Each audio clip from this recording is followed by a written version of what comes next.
소담님의 제보를 바탕으로 각색된 글입니다.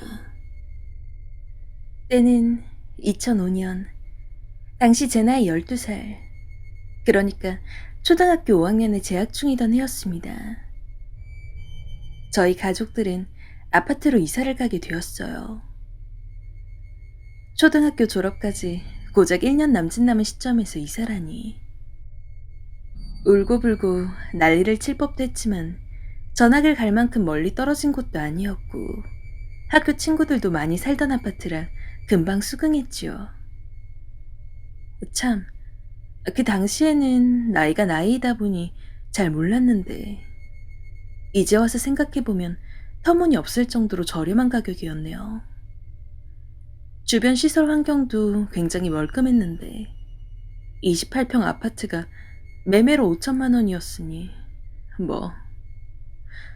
아무튼 저희는 그 아파트에 입주하게 되었어요. 문제는 그 이후부터였죠. 저희 가족들은 모두 저녁 9시가 되면 무조건 불을 다 끄고 취침하는 것이 습관이 되어 있었거든요. 그런데 언제부터인지 아래층에서 짜증 섞인 항의 전화가 걸려오기 시작했습니다. 왜 사람 잠도 못 자게 만드느냐, 새벽에 왜 이렇게 쿵쿵거리며 뛰어다니느냐라는 내용이었죠. 그럴 리 없다, 저희 집이 아닐 거다 라고 수차례 해명했지만 자꾸만 걸려오는 전화에 부모님은 저와 동생을 의심하셨어요.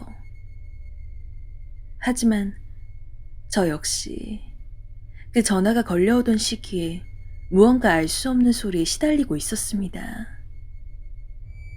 새벽이 되면 이따금 물에 흠뻑 젖은 듯한 무언가의 발소리가 거실 바닥 위를 찰박찰박대며 걷는 소리가 났어요. 그것이 제 방 쪽으로 다가오는 듯한 느낌도 들었고요. 종종 냉장고 문을 여닫는 소리도 들렸지요. 물론 엄마인가 싶어 방문을 열어보면 꿈이라도 꾼 것 마냥 조용했습니다. 소리만 들리는 걸로 끝이었다면 차라리 다행이었을 텐데. 저는 점점 기분 나쁜 꿈까지 꾸기 시작했어요. 내용은 매일 조금씩 달랐지만 등장인물은 언제나 똑같았습니다. 67쯤 되어 보이는 남자아이와 이제 겨우 몸을 가누고 기어다니는 갓난아기, 그렇게 둘이요. 남자아이는 누워있는 제 배 위에 앉아서 허공을 빤히 쳐다보곤 했습니다.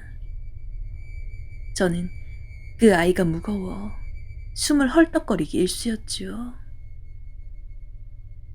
그리고 갓난아기는 온몸에 털이 나 있었어요. 사실 갓난아기인지 뭔지 모를, 그저 어떠한 형체에 가까웠지만 그럼에도 불구하고 갓난아기라고 말하는 건 그것이 기어다녔거든요. 네 발로 엎드려서요. 제 몸 주변으로 빙글빙글 원을 그리며 기어다니는 그 아기의 얼굴은 언제나 저를 향해 있었습니다.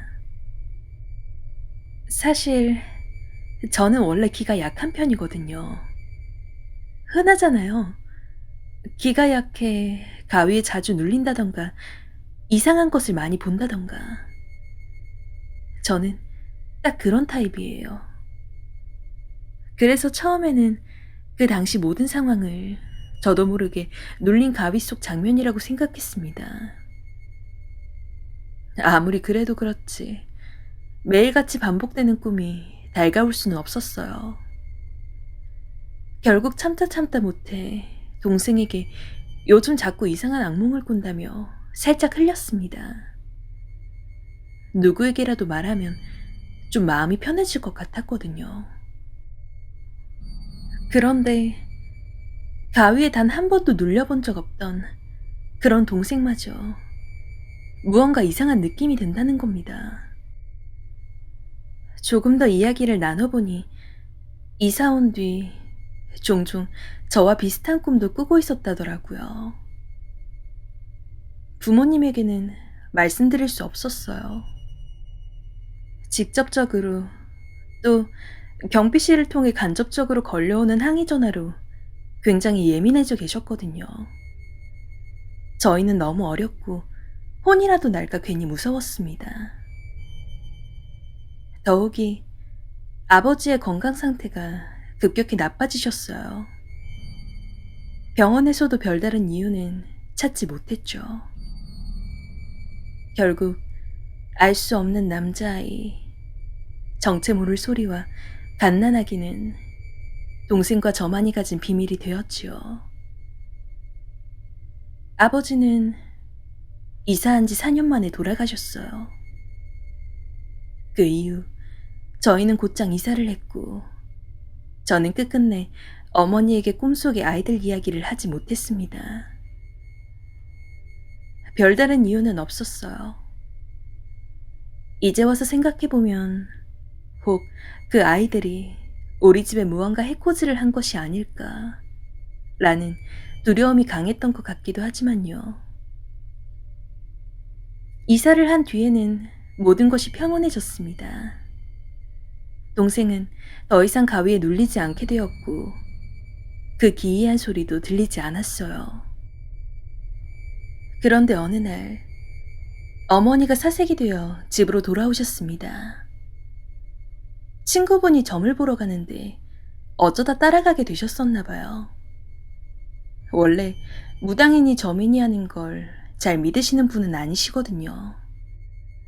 심드렁하게 앉아있는데 그 점집의 주인이 어머니의 얼굴을 한참 뚫어져라 쳐다보시더니 혀를 찢찢 차시더래요.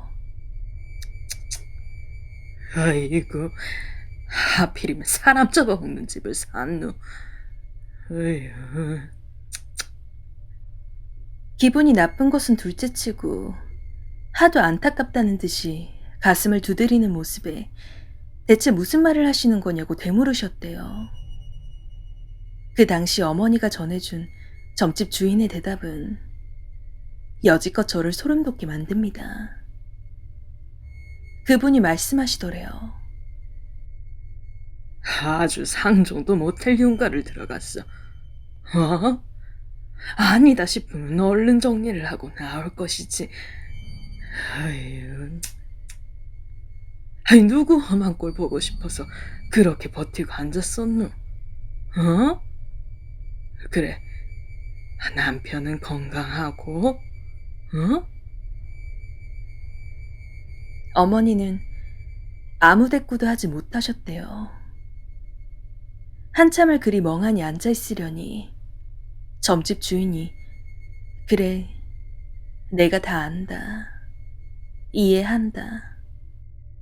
뭐 그런 얼굴로 한숨을 내어시더니 이제 다 되었으니 그 몹쓸 집으로는 2번 다시 얼씬도 하지 말라 일러주셨다네요. 대체 그 집에는 무슨 일이 있었던 건지 가끔 제 나름대로 추측을 해보곤 하지만 글쎄요. 뭐가 문제였던 간에 이미 일어난 일들을 돌이킬 수는 없겠지요.